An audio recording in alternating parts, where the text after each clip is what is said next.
एक बहुत ही भोला भाला सा आलसी लड़का था। वह कोई काम नहीं करना चाहता था, बस खाना खाता, घूमता और सोते रहता था।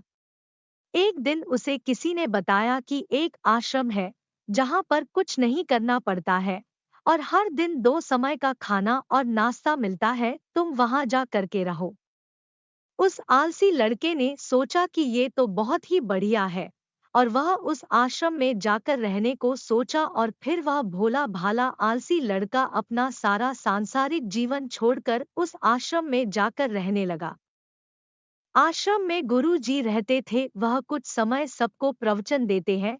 वह आलसी लड़का सुनता था, बाकी समय आराम करता था और फिर भर पेट खाना खाकर सो जाता था। ऐसे ही उस लड़के का दिन गुजरता गया।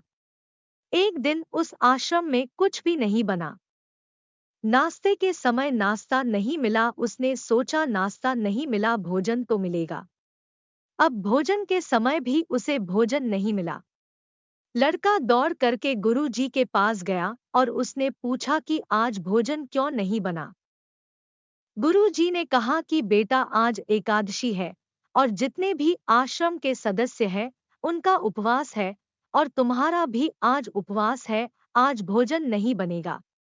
वह लड़का आलसी था और उसे भूख भी बहुत लगता था। उसने गुरुजी से बोला कि मैं उपवास नहीं रहूंगा, मुझे भूख लगी है, मैं खाना खाऊंगा।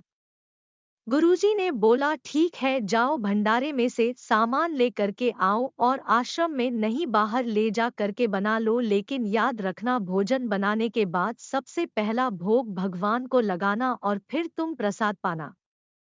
वह लड़का बोला ठीक है और फिर अनाज लेकर नदी की ओर पहुंचा।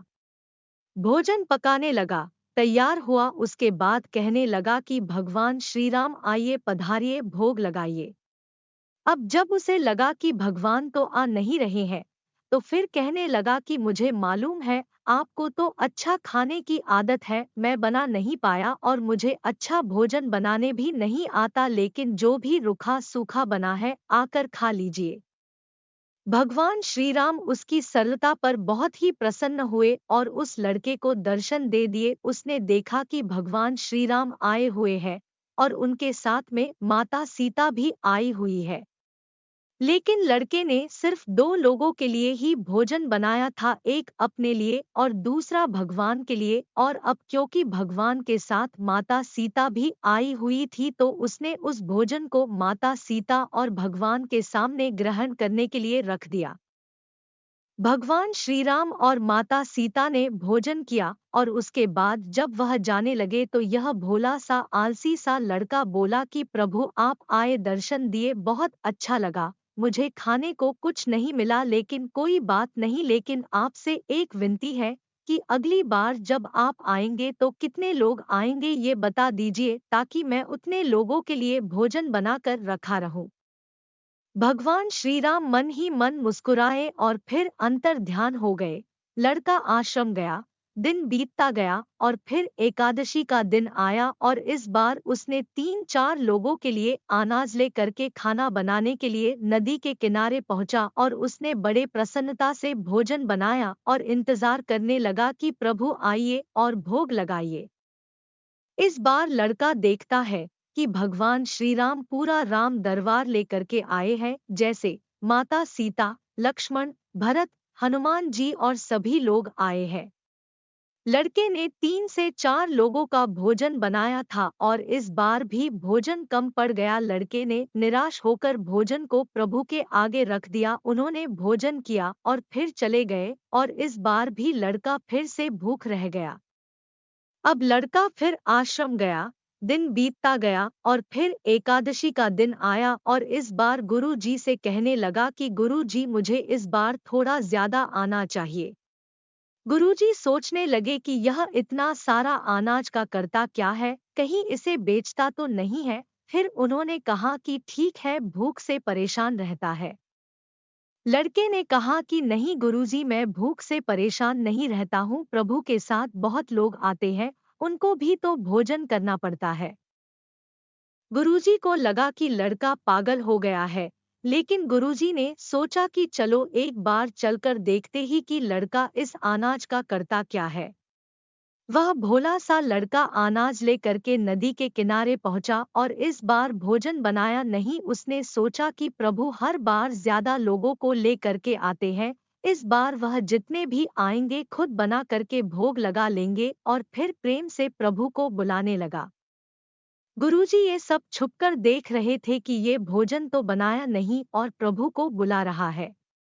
लेकिन लड़के ने देखा कि इस बार प्रभु के साथ बहुत से लोग आए हुए हैं, तो उसने प्रभु के सामने हाथ जोड़ करके कहा कि प्रभु माफ करना, आप बहुत सारे लोग आते हो, मुझे संख्या पता नहीं होती है और मेरी हिम्मत भी नहीं होती है कि इतने सारे लोगों के लिए भोजन बनाऊं। आप स्वयं आइए, बनाइए, खाइए और भोग लगाइए। प्रभु मुस्कुराते हैं और अपने साथ आए सभी लोगों के साथ मिल करके भोजन बनाते हैं।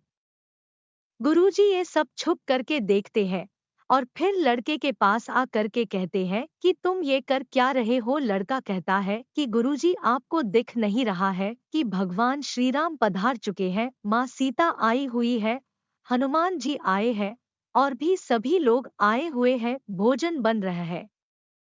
गुरुजी ने बोला कि पागल हो गया है, मुझे तो कोई दिख नहीं रहा है।